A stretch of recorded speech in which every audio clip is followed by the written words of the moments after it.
Like Russ knows. And he's the one who really won the car.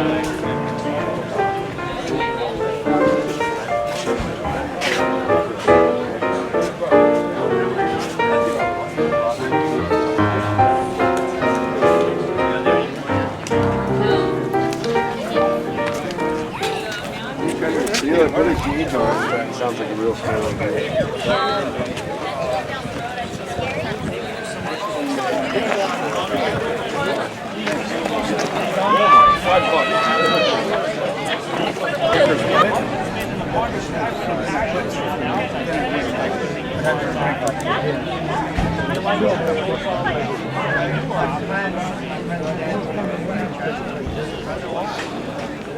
Which one of you guys can tell me about the history on the car? I'm sorry to interrupt you. Now that you're talking, I got you at a good time, right? Okay. Yeah, the car was originally built in 1966 by Frank Hussar. Really? Okay. So it was built here in the States, built here correct? in the States. It was Leyland Kolb's last 392 engine car. Really? Okay. And then the car was sold in '69. Right. And went to Australia, and that was Ash Marshall who bought the car. Right. And then in the January of the 1970, Ash became the first Australian to run 200 mile per hour in this car. Beautiful.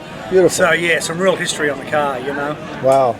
I bought the car close to 30 years ago, and I ran it for years in comp eliminator with a fuel-injected Chevy. Sure. Just, you know, because I've always loved front Sure. engine cars. Yeah. And then when we retired it from that, we sort of did a bit of homework on the history and thought, well, you know, first 200 mile an hour is kind of significant. Yes. So, Wonderful. So we restored it and repainted it all back in Ash's colours. Beautiful. And now we all get to enjoy and you get to tell the story, Yeah. which is a significant story in Australian racing history. I think that's I'm a good. typical Australian, I like to talk. So. Good, you do that. Don't stop, because we love you guys. We're happy you're here. Thank you, yeah. We really are. Everyone always makes us feel welcome. Good, good.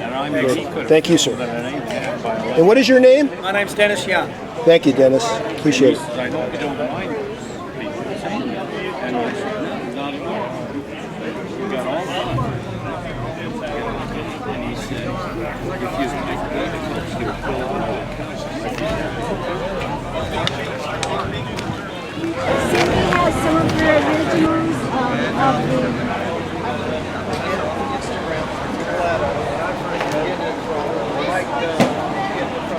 Roy, did you have anything to do with this car? Yeah, I did. You did. What did you have to do with this? Well, I'm sorry to interrupt you guys' conversation. I had the tubing for this car hanging in my garage for 25 years. Really? We're going to move around a little bit. We'll see you soon. Take care. Okay.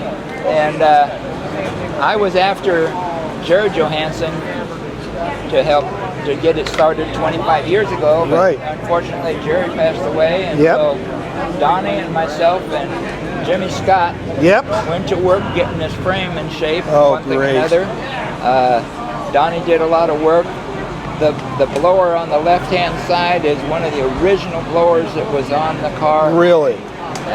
The blower on the right-hand side is, I think, one of the ones that was originally on it. Yep. I built the air scoops, Nice job. Scott injectors. Beautiful. We had help from Mike Cook, Dode Martin and I built the original front axle we had on the thing, and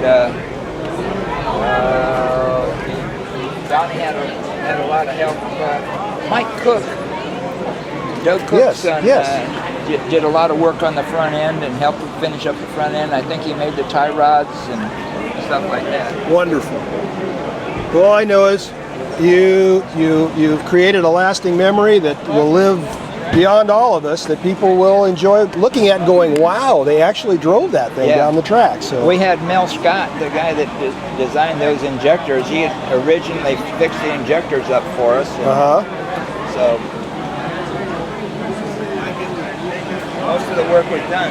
So were you involved with this car originally? Yeah. What? Tell me about it back in the old days. What years was it involved? Well, we won the Winter Nationals in 1961 and won the first World Championship in 1961. Really? But, now was this on gas? Was this a gas car? Gasoline. Right. And they were 339 cubic inch small blocks. We were at Indy with the thing a couple times. And didn't really have a lot of luck at Indy. But to win the Winter Nationals in '61, I mean, Yeah. what a great start to a season right there. Yeah. That was Jack Christman was driving it. Really. Some of the original pictures that we have shows that Doug Cook was helping us, and we had we had a lot of great guys with a lot of talent help us. Yeah, and that's great. They all added up to top eliminator. And that's great. Yeah, it was fun in those days. I mean, 3 or 4 of the kids that we went to high school with helped us all the time, and Donnie, who actually is doing the car right now, is the middle-aged son. He was just a little bit younger, but he was right there with us every step of the way. Yep. We went to Santa Ana with the car in its original beginning stages, and we were going to actually get Dode Martin to drive it, but something happened to Dode's car, so Glenn Ward had to get in and drive it. So Glenn Ward drove it for the next 2 or 3 years after that. Wow. And, so we went to Oklahoma City in 1959, and we had problems with the brakes and rolled the thing over. Oh, jeez. So, but it looks pretty stout. So now this is a recreation of that car. The original car was loaned to Dave McKenzie in 1963, and I understand that he crashed a thing in Texas. I was in the Navy in the Hawaiian Islands at that time. Wow. And the original car got crashed and destroyed and I think it was in Texas. Okay. Well, you know what? This is so wonderful in terms of being so close to the original car that it just makes you want to ask questions about the history of it and what happened around it back in those days, and that's what makes it great. So all I can say is the thing is, I mean, Donnie, the middle-aged son, Howard's middle-aged son, is got to really be the one responsible for making this thing stay together here now. Well, then I'll go make it a point to say hi to Donnie and thank him for that. Yeah. They're going to try and run the thing, test it in about the middle of next month up in Bakersfield. Really? And just to fire it up because it's hard to find a place to start this thing up. Oh yeah. And we got to push it probably about 45 miles an hour. Wow. And now what about all these pipes coming up and all that exhaust going back on the driver? Was that a problem for the driver? No, it never was. Most drivers look one side or the other side of the blowers, so they're used to kind of slipping their head over here. And there. Yeah, sure. Well, very good. Well, thank you very much for giving us a little bit of a rundown on the car, because it added to the day today, and it'll add to every meet it shows up at. So thanks a lot.